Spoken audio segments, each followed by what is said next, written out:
네, 오늘 저는 경건 훈련이라는 제목으로 말씀을 드리고자 합니다. 경건이라는 단어는 디모데전서의 중요한 단어입니다.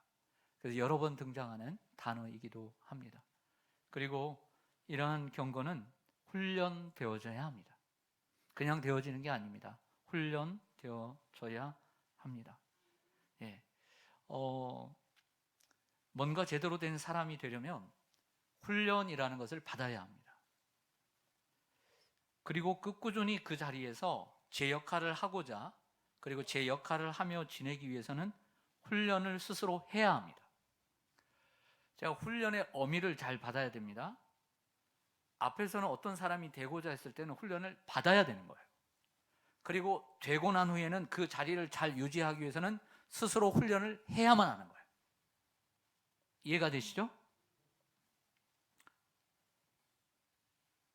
18개월의 군 생활을 하더라도 적어도 5주 동안의 신병 훈련을 받아야 5만 광촉이 빛나는 짝대기 하나를 받을 수 있고, 그리고 군 생활을 할 수 있는 거예요.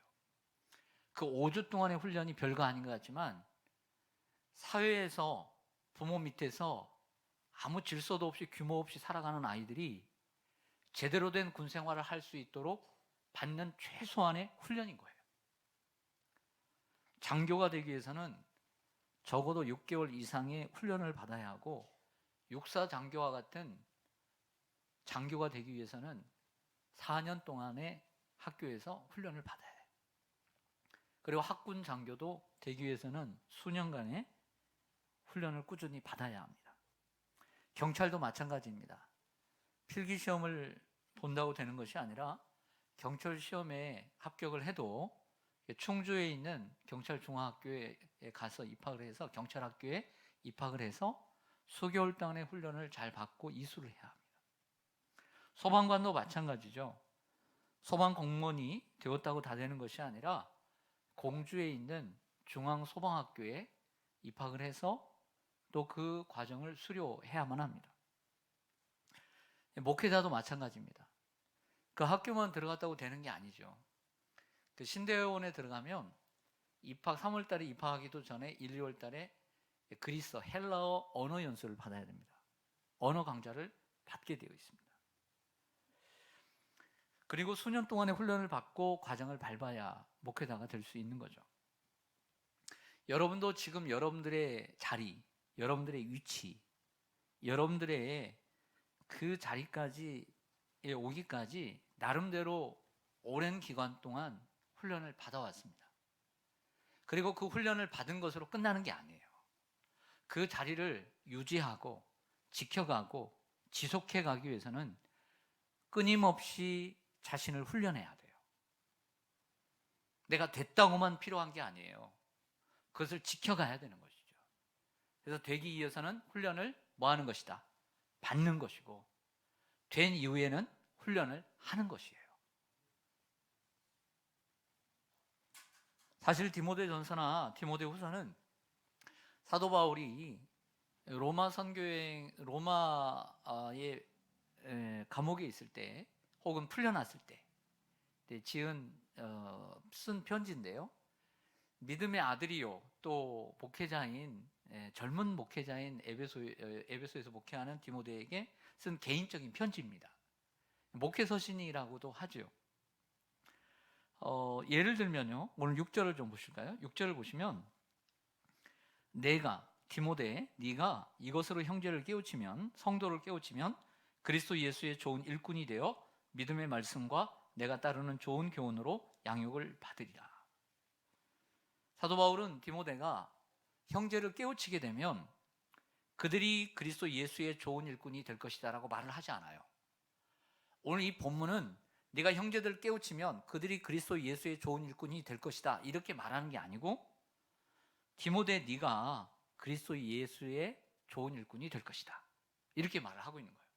네가 성도들을 깨우치면 네가 그리스도 예수의 좋은 일꾼이 될 것이다 라고 말을 하고 있는 거죠. 그러므로 네가 양육을 받고 망령되고 허탄한 신화를 버리고 경건에 이르도록 너의 자신을 연단하라. 육체의 연습은 약간의 유익이 있으나 경건은 범사에 유익하니 금생과 내생에 약속이 있느니라 라고 오늘 본문에 이제 권면을 하고 있는 것입니다. 그럼 목사님, 이렇게 개인에게 디모데에게 준 얘기를 왜 듣습니까? 근데 우리가 바울의 의도를 깨달아야 돼요. 바울의 의도를 깨달아야 돼요. 예를 들어서 빌레몬서, 지난주에 공부했던 구역에서 공부했던 빌레몬은 개인적인 서신입니다. 오네시모를 용서하라는 바울의 편지죠. 그렇지만 그것이 성경이고 정경이에요. 오늘 이 말씀도 개인적인 말씀으로 끝나는 것이 아니라 바울의 의도가 있었기 때문에 이 편지를 우리 모두가 읽어야 되고 적용해야 합니다. 9절 말씀을 주의 깊게 봐야 합니다. 이 이야기를 하고 난 다음에 9절에 보면 미쁘다 이 말이요 모든 사람들이 받을 만하도다. 뭐라고 얘기하냐면 디모데에게 지금 계속 얘기를 하고 있지만 내가 말하는 이 말은 믿을 만하고 그리고 신뢰할 만한 말이고 모든 사람들이 다 받을 만한 말이다. 이렇게 말하고 있는 거예요. 이해가 되십니까? 그러므로 이것은 디모데 개인에게 말하고 있지만 역으로 우리가 적용해야 되는 소중한 말씀이라는 거예요. 이게 바울의 의도입니다. 그러면 오늘 본문을 통해서 바울이 얘기하고 있는 것이 무엇인지 제가 세 가지로 말씀을 드리고 싶어요. 첫째는 그리스도 예수의 좋은 일꾼이 되는 길에 대해서 말을 하고 있어요. 그리스도 예수의 좋은 일꾼이 되는 길에 대해서 얘기를 하고 있습니다. 그것은 단답형으로 얘기하면 경건훈련입니다. 오늘 설교의 제목처럼 경건훈련. 경건훈련을 할 때 그리스도 예수의 좋은 일꾼이 되는 것이다 라고 말할 수 있어요. 하지만 단순하게 그렇게 얘기하면 경건훈련이라는 것을 이해를 할 수 못하니까 다르게 표현을 할 수 있습니다. 여러분, 야구 선수의 꿈이 뭘까요? 여러분들의 손주가 야구를 시작했어요. 고등학교 때까지 꿈이 뭘까요? 그렇죠. 야구 선수로서 자기가 원하는 무대에 서서 좋은 선수가 되는 거죠. 훌륭한 선수가 되는 거예요. 축구 선수의 꿈이 뭐예요? 원하는 리그에서 훌륭한 선수가 되는 거죠. 예. 마찬가지로 우리 성도의 꿈은 무엇일까요? 그리고 뭐가 돼야 됩니까? 그리스도 예수의 좋은 일꾼이 돼야 되죠. 하나님의 훌륭한 자녀가 돼야 되죠. 그게 목적이야죠. 할렐루야. 이 세상에서 잘 먹고 잘 살려고 해서 예수를 믿는 게 아니에요. 하나님의 좋은 자녀가 되는 거예요. 그리스도의 좋은 일꾼이 되는 것이 우리의 꿈이요 비전인 거예요. 이걸 잊어버리면 우리는 축구 선수보다도 야구 선수보다도 못한 존재가 되는 것이죠. 그렇다면 그리스도 예수의 좋은 일꾼은 어떻게 되는 것일까요? 경건훈련이라는 답 말고요, 바울은 다른 답을 얘기하고 있습니다. 바울의 말에 의하면 형제를 깨우쳐야 한다는 것입니다. 깨우치는 것이 그리스도 예수의 좋은 일꾼이 되게 하는 것이다. 내가 형제를 깨우치면 네가 그리스도 예수의 좋은 일꾼이 되는 것처럼 그들도 그리스도의 좋은 일꾼이 되는 것이다. 이렇게 말을 하는 거예요. 바울의 지론은 이겁니다. 6절 상반절에 얘기한 것처럼 내가 이것으로 형제를 깨우치면 그리스도 예수의 좋은 일꾼이 되어. 그렇다면 여기 6절에 나오는 이것이 뭘까요? 내가 이것으로 형제를 깨우치면 그리스도 예수의 좋은 일꾼이 되어. 이것이 뭘까요? 이것은 앞뒤에 답이 있지만 8절 하반절에 이미 답이 나옵니다. 8절 하반절에 보면 믿음의 말씀과 내가 따르는 좋은 교훈으로 양육을 받으리라. 이것이에요. 믿음의 말씀과 내가 따르는 좋은 교훈, 이것입니다. 형제를 무엇으로 깨우치느냐? 믿음의 말씀과 좋은 교훈으로 깨우치는 거예요. 그럼 한마디로 이것을 다 한마디로 말씀드릴게요. 아주 중요한 얘기. 이것이 뭐냐? 가르침이에요. 가르침으로, 깨우침으로 그리스도 예수의 좋은 일꾼이 되는 거예요. 저는 평생 신앙생활을 하면서 저는 가르침을 받음으로 그리고 깨우침으로 저는 성장했다고 저는 확신해요. 다른 게 뭐 있어요? 다른 게 뭐가 있습니까? 내가 하나님의 말씀을 듣고 누군가 전하는 말씀, 내가 읽는 말씀을 듣고 내가 깨닫고 내가 또 가르치고 또 누군가의 가르침을 통해 또 내가 가르침으로 이렇게 성장해 왔다고 생각해요. 누구를 본받을 수 있죠. 그러나 누구를 본받아서 우리가 얼마나 컸습니까? 그렇지 않아요. 본받는 것도 소중하지만 그것보다 더 소중한 것은 내가 듣고 배우고 깨닫고 가르치는 거예요. 여러분들 혹시 가르치는 직업에 계신 분들 계시죠? 그 가르침에 대한 확신을 가지고 계십니까? 확신이 있어야죠. 확신이 있어야죠. 내가 가르치고 있는데 내가 가르치는 거 별거 아니야. 선생님이 학생들을 가르치는데 난 별거 아니야, 이거 가르치는 거. 그런 선생님이면 되면 안 되죠. 학원에서도 마찬가지죠.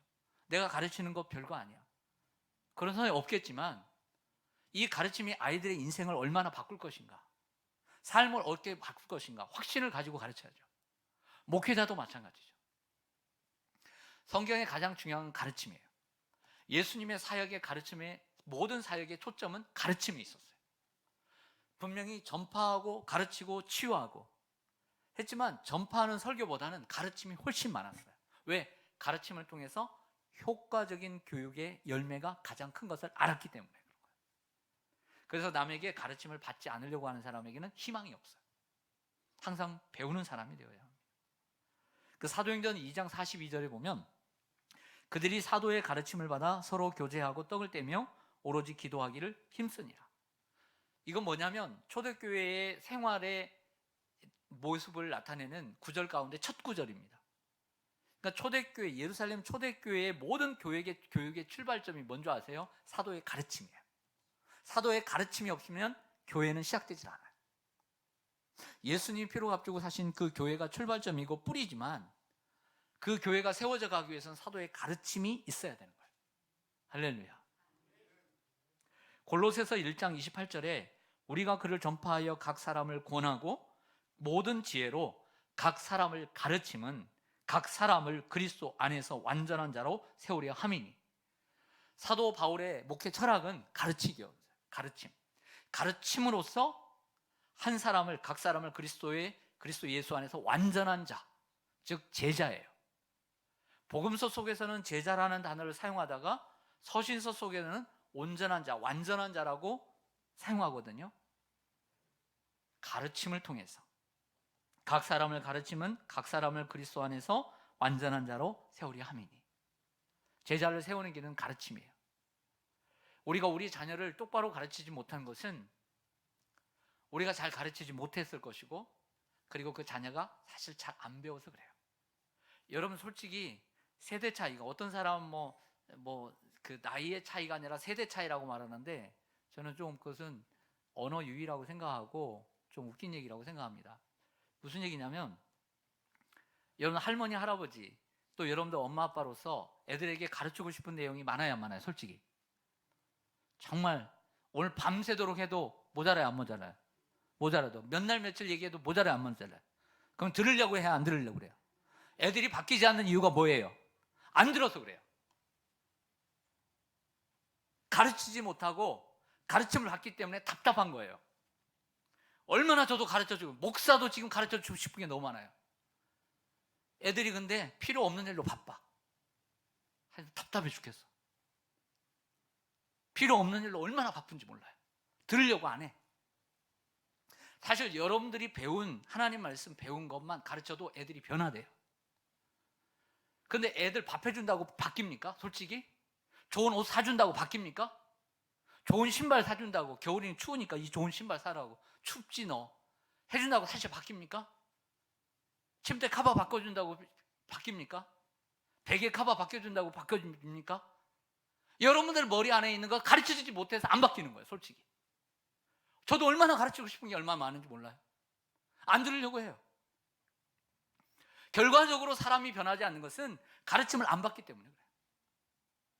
사람이 가르쳐요. 왜 우리 학생들을 왜 보냅니까? 왜 좋은 데 보내려고 합니까?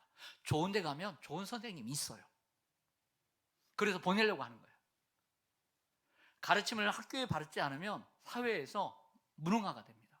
적응을 못해요. 그래야 학교에 가서 배워야 사람이 되는 거예요. 교회 가서 배워야 그리스도인이 되는 거예요. 할렐루야. 스스로 천재인 사람이 별로 없어요. 스스로 사회생활을 터득하는 사람 없어요. 스스로 신앙을 터득하는 사람 몇 없어요. 그래서 학원을 가고 학교를 가고 교회를 가는 거예요. 여러분들은 잘 배우는 분들이에요. 배우는 분들이에요. 전 솔직히 확신해요. 1년에 제 설교만 다 들으면 1년만 들어도 신앙이 자라요. 저는 확신해요.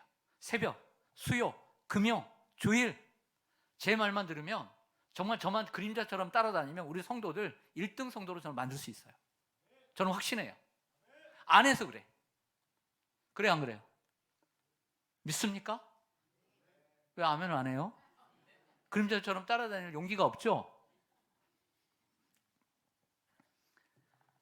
사랑하는 여러분, 고린도전서 14장 19절에 보면 그러나 교회에서 내가 남을 가르치기 위하여 깨달은 마음으로 5마디 말을 하는 것이 1만 마디의 방언으로 기도하는 것보다 나으니라 그랬어요. 대단히 중요한 말씀입니다. 사도 바울의 지론은 뭐냐? 1만 마디의 방언을 하는 것보다 남을 가르치기 위해서 깨달은 5마디의 말이 훨씬 중요하다. 예, 만대 5예요. 5대 만. 자, 구역장들과 교사들은 교육자들을 비롯해서 목회자와 함께 가르치는 역할을 합니다. 힘들고 바쁜 날 수요예배까지 드리고 구역장 공부 왜 합니까? 그 이유는 왜 그런 줄 아세요? 구역원들에게 내가 깨달은 좀 더 좋은 하나님의 말씀을 전하기 위해서, 그 5마디 말을 깨닫기 위해서 나오는 거예요. 이 말은 하나님의 말씀을 깨닫는 것을 소중히 여기고, 내가 구역원들을 섬기고 신방하고 도와주는 것도 필요하지만 하나님의 말씀, 내가 깨달은 하나님의 말씀, 배운 하나님의 말씀으로 전달하는 것을 소중히 여기는 사람인 거예요. 가르침의 능력을 믿기 때문입니다. 그런 가르침에 대한 능력, 또 깨달은 말씀에 대한 어떤 사모함이 없으면 이 자리에 나와도, 구역장 공부에 참여해도 그냥 의무적으로 나올 뿐이에요. 눈치 보고. 그거보다는 사모하는 마음으로 나오는 게 좋죠. 구역장들 가운데 구역장 공부도 안 하고 가르치는 분들을 보면 정말 놀랍습니다. 대단한 능력이에요. 그것도 1년 동안 무슨 배짱으로 그렇게 하는지 이해가 가지 않습니다. 정말 여건이나 시간이 안 돼서 못 나온다면 다른 방법으로라도 교육자들에게 배워서 전화를 통해서 정리를 해달라고 열심을 내서 못 나올 수 있는 환경이 있으니까 온라인으로라도 통화로라도 배워가지고 가르쳐야 합니다. 열심히들 하겠지만 제발 저는 정말 원합니다. 구역장님들이나 교사들이나 가르치는 일을 가벼이 여기지 않기를 바랍니다. 사람을 변화시키는 데 없어서는 안 되는 도구가 뭐냐? 가르침이에요.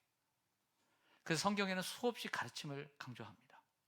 예수님도 그랬고 사도 바울은 더더욱 그렇습니다.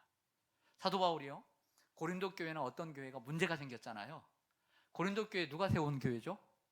내가 세웠고 내가 심었고 아볼로가 물을 주었다. 그런 자라나게 하신 분은 하나님이다. 바울이 개척한 교회예요. 그러니까 바울이 메시지를 전하고 가르쳤겠죠. 근데 그들이 엉뚱하게 돌아갈 때에 본인이 못 가니까 누구를 보내냐고 하냐면 디모데를 내가 너희에게 보낸다 그랬어요. 디모데를 보내서 무슨 일을 하려고 했냐면 내가 가르치는 것을 너희들이 생각나게 하리라. 뭐 하려고 한 게 아니라 디모데를 가르치기 위해서 보낸 거예요.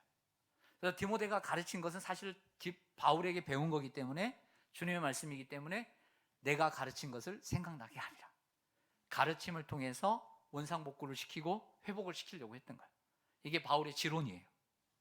사람을 변화시키고 교회를 바르게 세우는 것은 가르침이다. 이렇게 믿었던 거예요. 그래서 성도는 말씀을 배우는데 힘써야 하고요, 가르침을 열심히 받아야 합니다. 말씀을 배워야 변화가 되고 말씀 안에 있는 진리가 우리를 깨끗하게 하고 우리를 또한 담대하게 만들어주는 줄로 믿습니다. 저는 우리 교회 성도님들이 정말 말씀을 소중히 여기는 분들이 되기를 바라요. 그러기 위해서는 2가지 조건이 있는데요. 말씀을 듣는 걸 좋아하고, 그리고 깨닫는데 열심을 내야 할 줄로 믿습니다. 바울이 오늘 두 번째로 말씀하고 있는 것은 이러한 경건의 큰 적을 이야기하고 있습니다. 경건의 적. 따라가겠습니다. 경건의 적. 7절을 같이 보겠습니다. 7절 보시면 망령되고 허탄한 신화를 버리고 경건에 이르도록 내 자신을 연단하라. 아멘. 사도 바울이 경건에 이르도록 디모데 자신을 연단하라고 하면서 가장 먼저 이런 얘기를 합니다. 망령되고 허탄한 신화를 버리고, 망령되고 허탄한 신화를 버리고. 다시 말해 경건의 가장 큰 적이 망령되고 허탄한 신화라는 것입니다. 망령되다는 말을 찾아보니까 하나님의 신성, 우리가 이렇게 얘기합니다. 하나님의 이름을 망령되이 일컫지 말라. 하나님의 이름을 망령되이 일컫지 말라. 신성을 모독하는 이러한 언행을 의미합니다. 또한 허탄한 신화는 영어 성경에 보니까 늙은 여인들의 이야기로 번역되어 있는데, 이 말은 믿을 수 없는 이야기와 비과학적 이야기로 해석할 수가 있습니다. 여러분들 여기서 망령되고 허탄한 신화하니까 무슨 생각이 드세요? 옛날에 노래 잘했던 신화가 생각납니까? 예. 예. 여기에 신화하면 우리가 생각나는 건 뭐냐면 그리스나 로마 신화가 생각나죠. 그리스나 로마 신화에는 사실은 말도 안 되는 이야기들이 많습니다. 기가 막힌 얘기들이 많죠. 당시 그리스나 로마의 학생들은 이런 신화를 학교에서 배웠을 것이라고 생각이 듭니다. 하지만 이런 그리스나 로마 신화를 몰라도 충분히 살아가는데 어려움이 없죠. 이런 신화를 배우는 시간은 시간 낭비에 불과한 것이라고 바울은 말하고 있는 거예요. 그래서 디모데전서 1장 4절에도 이러한 신화 이야기를 했습니다. 한번 보실까요? 디모데전서 1장 4절입니다.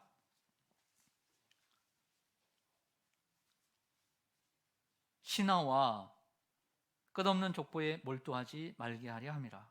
이런 것은 믿음 안에 있는 하나님의 경륜을 이름보다 도리어 변론을 내는 것이다. 그 3절 하반절에 보면 어떤 사람들을 명하여 다른 교훈을 가르치지 말며 이렇게 얘기합니다. 왜냐하면 신화와 끝없는 족보에 몰두하지 말게 하기 위해서다. 이렇게 얘기를 하고 있는 거죠. 이처럼 바울은 끝없는 신화, 또 이러한 신화에 몰두하는 것을 좋아하지 않았던 것으로 보여집니다.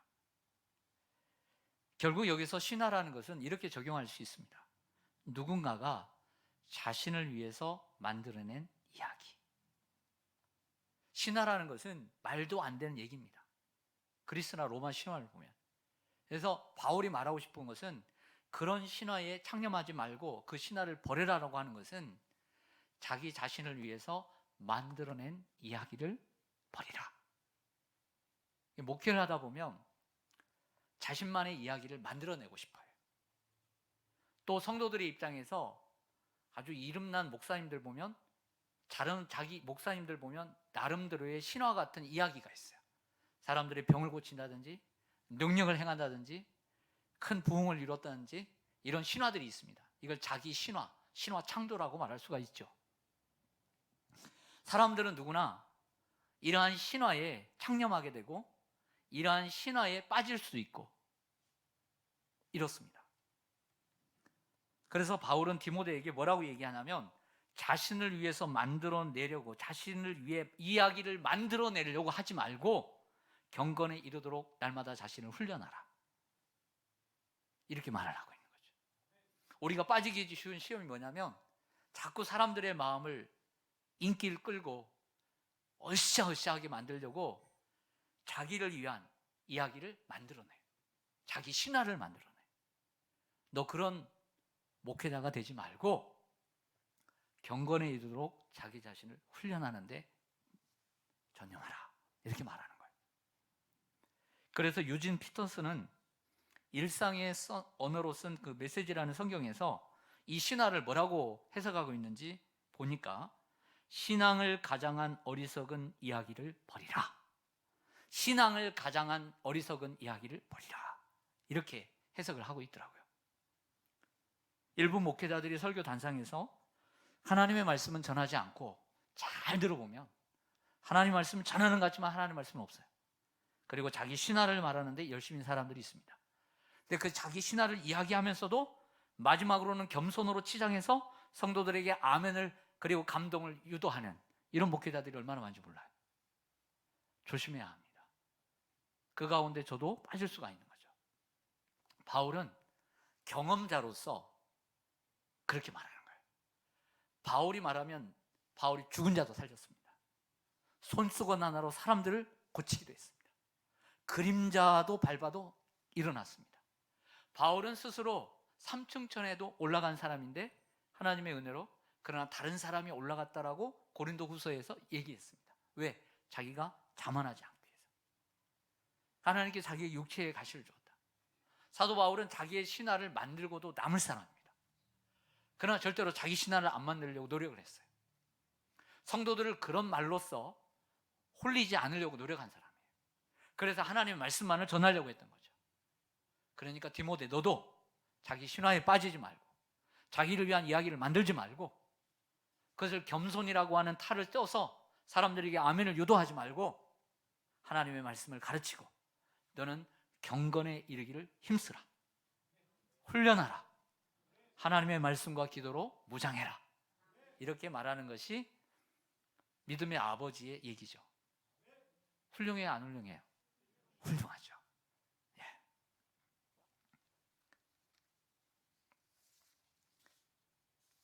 그래서 경건의 가장 큰 적이 바로 이러한 신화와 또 망령된 것과 신화라는 거죠. 바울은 세 번째로 이러한 경건 훈련이 범사에 유익하다고 얘기를 합니다. 8절을 좀 읽어볼까요? 우리가 배울 마지막 구절인데요. 8절 여러분 한번 읽어주세요. 시작.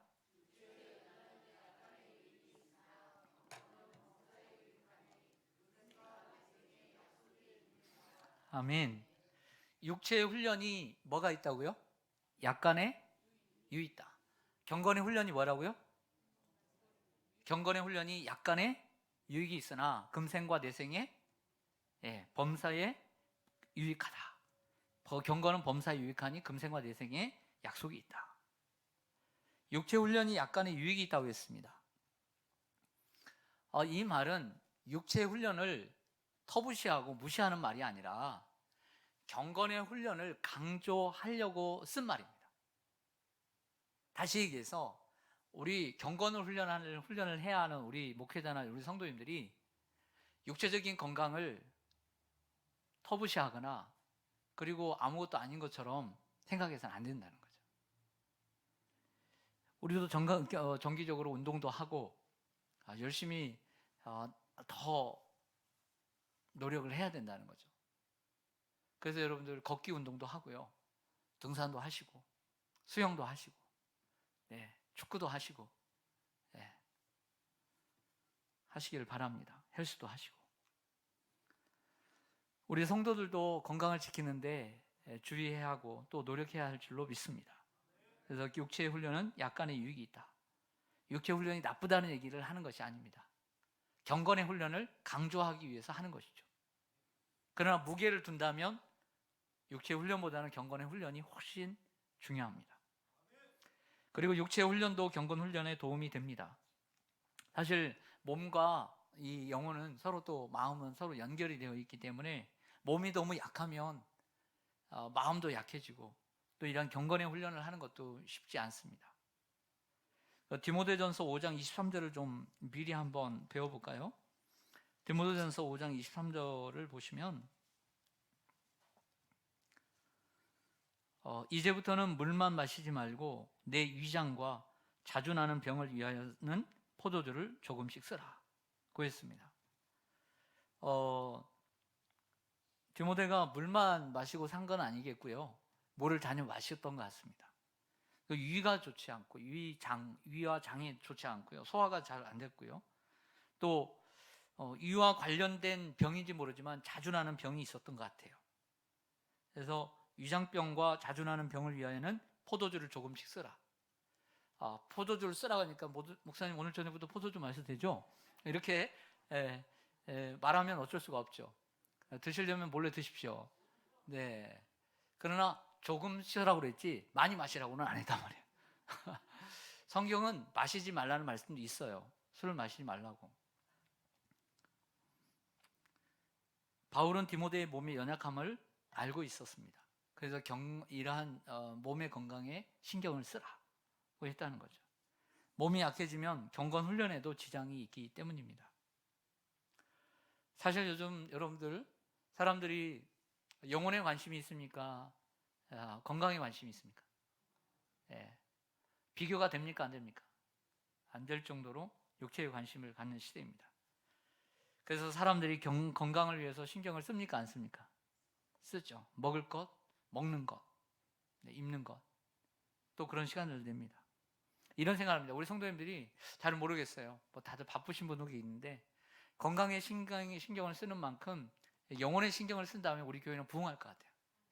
한국 교회는 부흥할 것 같아요. 그리고 건강해질 것 같아요. 네. 육체 훈련을 열심히 하는 사람은 경건 훈련에도 열심을 내야 합니다.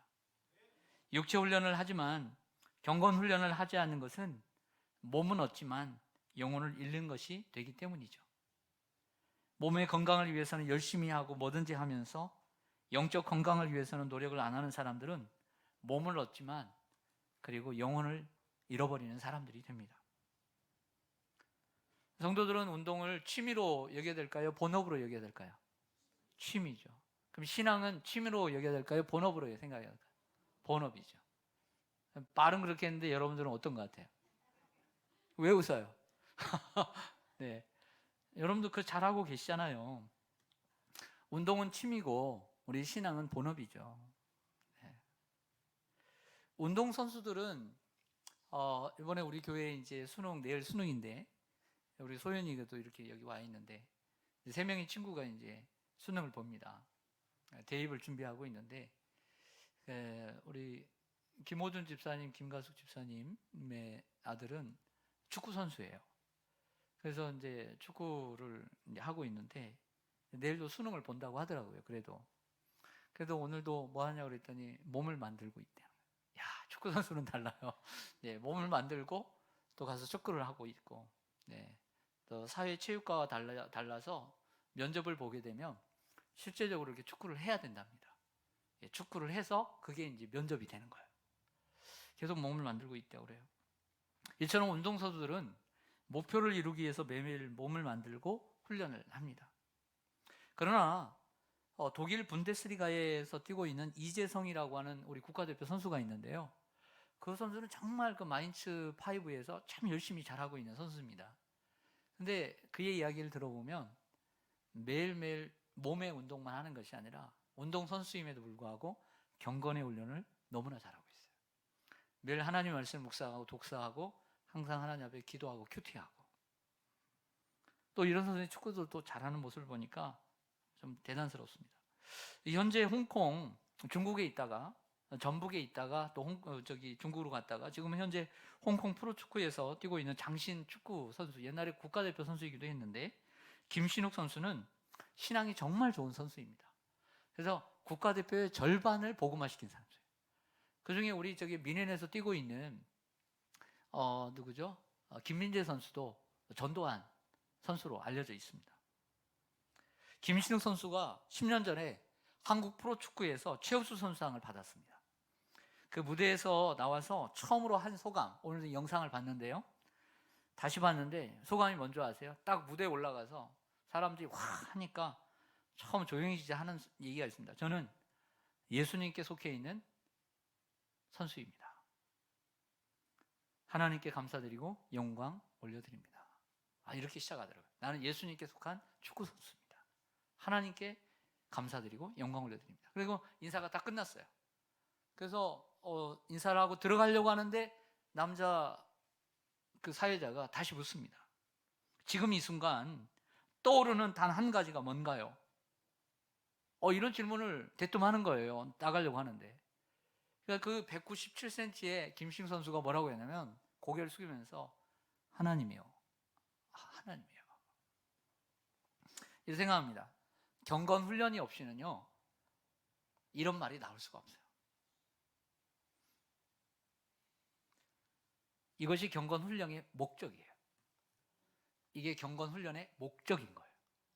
예. 여러분, 경건은 범사에 유익합니다. 경건한 삶을 사는 사람들에게 주어지는 축복은 범사에 유익합니다. 금생과 내생의 약속이 있습니다. 금생은 이 세상이죠. 현재의 평안한 축복을 주시고, 그리고 내생은 영원한 생명을 우리에게 주십니다. 저는 신학교에 20살 때 입학 후 집이 지방이라 하나님의 은혜로 특권으로 기숙사 생활을 하게 됐습니다. 그때는 기숙사 생활이 집이 있는 아이들을 볼 때, 서울에서 왔다 갔다 하는 아이들을 볼 때는 저는 나름대로 부러웠습니다. 연탄불을 매일 갈아야 했고, 그런데 많은 세월이 흘러서 생각해 보니 제가 기숙사 생활을 했던 것은 너무나 큰 특권이었고 축복이었습니다. 항상 학교도 가까웠고, 그러나 무엇보다도 저는 그때부터 대학 4년 동안 우리 기숙사생들이 한 강의실을 정하고 매일 새벽 기도를 했습니다. 항상 했습니다. 그때가 저의 경건훈련의 시작이었습니다. 4년 동안. 그게 경건훈련의 시작이었어요. 후배일 때는 후배로서 눈치가 보여서 참석을 한 부분도 있겠지만 사실 그런 마음 별로 없습니다. 신학생의 길을 걸어가는데 누구 눈치 보면서 나가고 싶은 생각은 없었던 것 같아요. 내가 하고 싶어서. 그리고 고학년이 되면 때로는 저학년에 그래도 선배로서 이런 생각도 들었겠지만 이게 저의 경건훈련의 시작이었다 라고 고백할 수가 있습니다. 그 전에 고등학교도 있었고 중학교도 있었겠죠. 그러나 본격적인 경건훈련은 새벽기도였어요. 힘들지 않으면 훈련이 아니라고 생각합니다. 운동도 사실은 힘들지 않으면 그렇게 훈련이 되지 않습니다. 운동도 훈련입니다. 그래서 힘든 것입니다. 그러나 자신이 좋아하고 자원해서 하니까 힘든 운동도 기쁘게 추어도 나가는 거예요. 성도 여러분, 우리 성도는 경건훈련을 해야 합니다. 여기서 경건훈련이란 하나님의 말씀을 듣는 것이며 하나님 앞에서 개인 기도 시간을 갖는 것입니다. 따라서 하겠습니다. 경건훈련이란 하나님의 말씀을 듣는 것이고 하나님 앞에서 기도 시간을 갖는 것이다. 아멘. 성도가 경건훈련을 안 하고 삶을 살아간다는 것은 비유하면 야구 선수가 평소 배트도 한번 돌려보지도 않고 그리고 공을 한번 던져보지도 않고 실제 경기에 참여하는 것과 같다. 저는 이렇게 비유하고 싶어요. 경건의 훈련을 위해서 가장 중요한 것은 시작이긴 하지만 시간을 내는 것이다. 시작을 내는 훈련부터 해야 돼요. 시간을 내서 예배에 참여하고 말씀을 귀담아 듣고 깨달아야 합니다. 그리고 성경을 읽는 훈련을 해야 합니다. 또한 시간을 내서 기도에 참여하거나 스스로 기도하는 시간을 가져야 합니다. 시간을 내지 않고 참여하지 않으면 훈련은 시작되지도 않은 것입니다. 사랑하는 성도 여러분, 우리는 시간을 냈기 때문에 그나마 경건훈련을 하는 것입니다. 그러나 공예배와 기도의 시간이 중요한 건 우리가 잘 알잖아요. 내가 예배에 나오지 않으면 스스로 예배할 수 없다는 걸 알잖아요. 정해진 기도 시간에 내가 기도를 하지 않으면 내 스스로 기도하지 못한다는 걸 알잖아요. 그래서 공예배에 나오는 것이고 기도에 나와서 기도하는 거예요. 할렐루야. 그래서 정해진 시간이 우리에게 너무 소중한 것입니다. 사랑하는 여러분, 우리가 끝까지 처음 말씀으로 돌아가서 마치겠습니다. 사람이 뭔가 제대로 된 사람이 되려면 누군가에게 훈련이라는 것을 받아야 하고 또 꾸준히 그 자리에서 제 역할을 하고 지내기 위해서도 스스로 훈련이라는 것을 해야만 합니다. 여러분들이 그렇게 살아왔습니다. 우리도 훈련을 받은 부분도 많지만 스스로 자신을 꾸준히 훈련해서 경건에 이르기를 힘쓰기를 소망합니다.